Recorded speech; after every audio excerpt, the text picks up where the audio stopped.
ఈరోజు మనం థైరాయిడ్ యొక్క వ్యాధి రావడానికి గల కారణాలు, దాని యొక్క స్వభావాన్ని చర్చిద్దాం.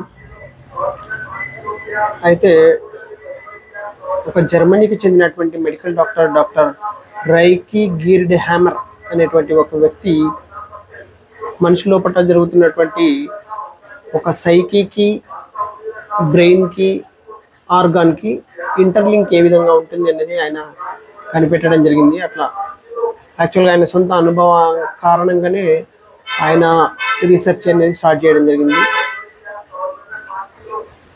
వాళ్ళ కొడుకు 17 సంవత్సరాల వయసులో వాళ్ళ కొడుకు చనిపోయినప్పుడు, ఆ చనిపోయిన తర్వాత వితిన్ 6 months లోపల ఈ డాక్టర్ హ్యామర్ గారికి టెస్టిక్యులర్ క్యాన్సర్ వచ్చింది.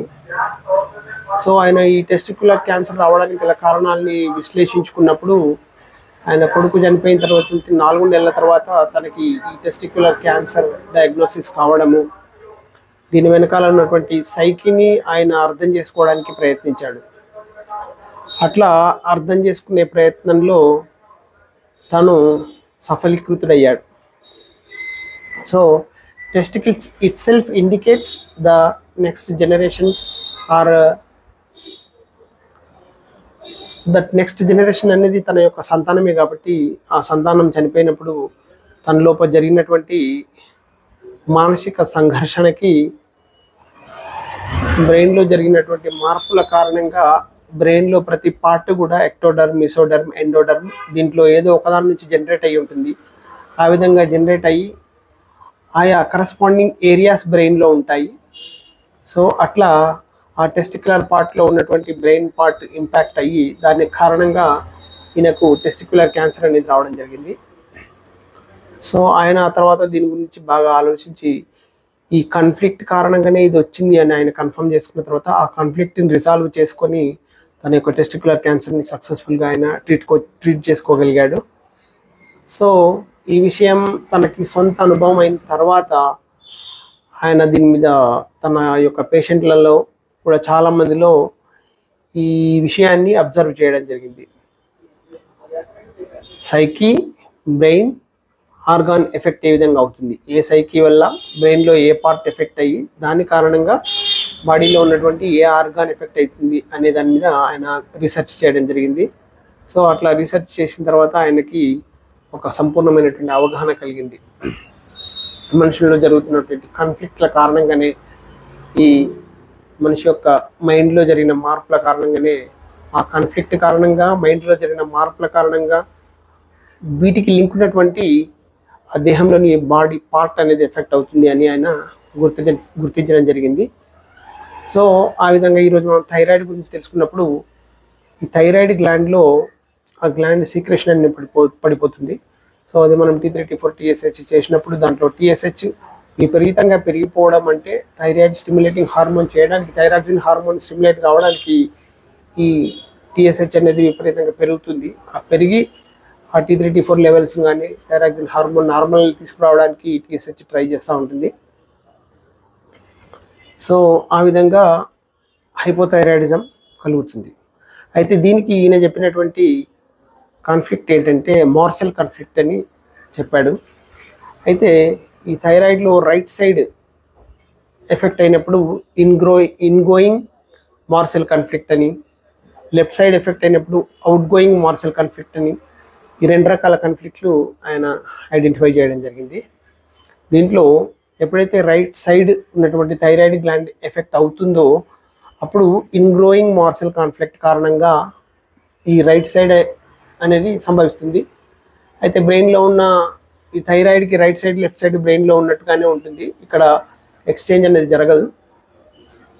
సో ఈ మార్సెల్ కాన్ఫ్లిక్ట్ అంటే ఏంటంటే, మార్సెల్ అంటే ముద్ద. ఈ ముద్ద మన ముందట ఒక ముద్ద ఉంది, ఆహారపు ముద్ద. ఈ ఆహారపు ముద్ద కావచ్చు, లేకుంటే మనిషిలో ఉన్నటువంటి సంఘర్షణ కావచ్చు.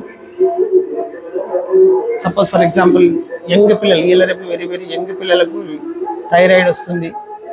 ఈ యంగ్ పిల్లల్లో వాళ్ళు అరౌండ్ 21, 22, 25 ఇయర్స్ లోపల అప్పుడే చదువు అయిపోతుంది. ఈ చదువు అయిపోయి తను అనుకున్నటువంటి జాబ్ సంపాదించడానికో లేకుంటే ఇంకా పై చదువులకు ఎదగడానికో దానికి సంబంధించినటువంటి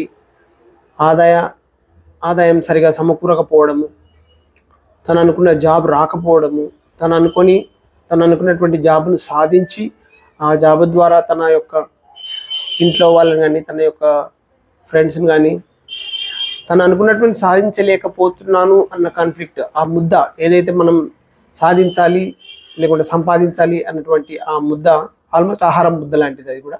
సో తను దాన్ని మింగలేకపోవడం అంటే సాధించలేకపోవడము, తను జీర్ణించుకోలేకపోవడం, ఒక రకంగా చెప్పాలంటే జీర్ణించుకోలేకపోవడం. ఆ జీర్ణించుకోలేకపోవడమే ఇన్గ్రోయింగ్ మార్సల్ కాన్ఫ్లిక్ట్. దీనివల్ల రైట్ థైరాయిడ్ గ్లాండ్ ఎఫెక్ట్ అవుతుంది. అట్లాగే అవుట్ గోయింగ్ మార్సల్ కాన్ఫ్లిక్ట్ ఏమో left side thyroid gland effect అవుతుంది. దాంట్లో ఏంటంటే సపోజ్ మనకి ఒక పేదరికం ఉంది, మన ఇంట్లో కానీ లేక ఎక్కడో చోట పేదరికం ఉంది, ఒకళ్ళ జీవితంలో పేదరికం ఉంది. ఆ పేదరికాన్ని పారద్రోయడానికంటే బయటకు పంపించడానికి అవుట్ గ్రోయింగ్ మార్సల్ కాన్ఫ్లిక్ట్. ఆ బయటకు పంపించే ప్రయత్నంలో తను విపరీతంగా కష్టపడుతున్నాడు, కానీ రావట్లేదు రిజల్ట్. అనుకున్న రిజల్ట్ రాకపోవడం వల్ల తను దాన్ని జీర్ణించుకోలేకపోతున్నాడు, సాధించలేకపోతున్నాడు. సో అది కూడా అవుట్ గ్రోయింగ్ మార్సల్ కాన్ఫ్లిక్ట్ని తీసుకోవచ్చు. అది లెఫ్ట్ సైడ్ ఎఫెక్ట్ అవుతుంది. ఇన్ గ్రోయింగ్ అయితేనేమో రైట్ సైడ్ ఎఫెక్ట్ అవుతుంది. సో దీని లోపల ఈ కాన్ఫ్లిక్ట్ని రిజాల్వ్ చేయడానికి మనం హోమియోపతిలో అయిన మెడిసిన్స్ వాడచ్చు. హోమియోపతిలో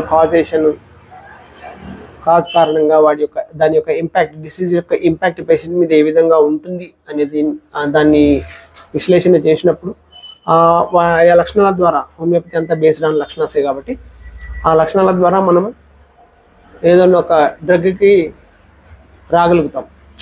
ఈ డ్రగ్ మనం ఇక్కడ ఇవ్వచ్చు, దీని యొక్క లక్షణాల సారూప్యత్వం కుదురుతుంది అనుకున్నప్పుడు ఆ హోమియోపతి లాక్షణిక సెలక్షన్స్ ద్వారా, సిమిలిమం ద్వారా మనం ఆ డ్రగ్ని పట్టుకొని ఆ డ్రగ్ వేసినప్పుడు ఆ ఇన్నర్ కాన్ఫ్లిక్ట్ అనేది తగ్గుతుంది.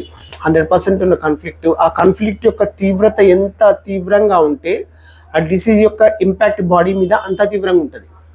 సో అనులోమాన పాత్రలో ఉంటుంది. డిసీజ్ యొక్క మానసిక సంఘర్షణ ఏ రేంజ్లో ఉంటుందో డిసీజ్ యొక్క ప్రోగ్రెస్ కూడా అదే రేంజ్లో ఉంటుంది.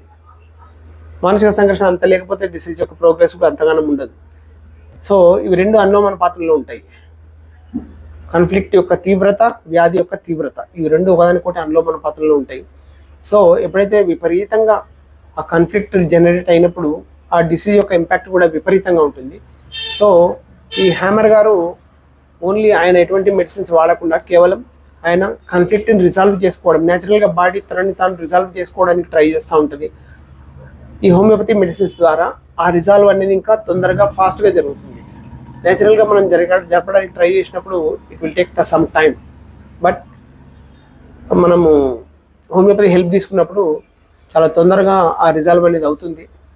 సో అట్లా ఆ థైరాయిడ్ గ్లాండ్ అనేది ఆ కాన్ఫ్లిక్ట్ రిజాల్వ్ అయినప్పుడు థైరాయిడ్ గ్లాండ్ మళ్ళీ నార్మల్ స్టేట్కి వచ్చేసి తన లోపల ఏదైతే సీక్రెషన్ డెఫిసిట్ ఉందో ఆ థైరాక్సిన్ హార్మోన్ డెఫిసిట్ కావచ్చు, T3, T4 డెఫిసిట్ కావచ్చు, what ever it maybe.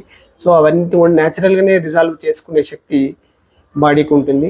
Homeopathy medicine వాడినప్పుడు ఆటో రికవరీ మెకానిజం పనిచేస్తుంది. ఆటో పైలట్ మెకానిజం లెక్క ఆటో రికవరీ మెకానిజం బాడీకి తనంతా తాను రికవరీ చేసుకునే సామర్థ్యం పెరుగుతుంది. బికాజ్ ఆఫ్ ఆ కాన్ఫ్లిక్ట్ డైల్యూట్ అయిపోతుంది కాబట్టి దానివల్ల తన యొక్క ఆరోగ్యం రికవరీ అవుతుంది. సో ఇట్లాంటి సిస్టమ్ వేరే ఎక్కడా లేదు, జస్ట్ హోమియోపతిలో మాత్రమే ఉంది. It is better to use homeopathic medicine for thyroid problems.